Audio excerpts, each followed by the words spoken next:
Trader Joe's haul. Thumbnail. First up, these bust so much.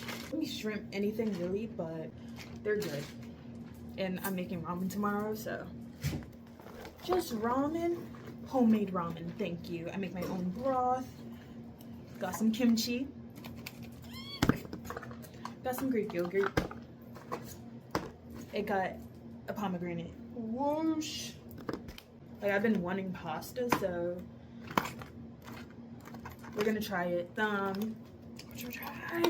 So excited for that. Got some seaweed. This is not in the container, but I split it.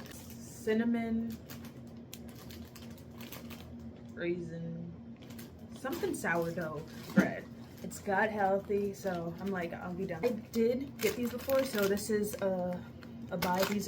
These are really good. This is another buying again. Got this power red juice. Give me some rosini vibes.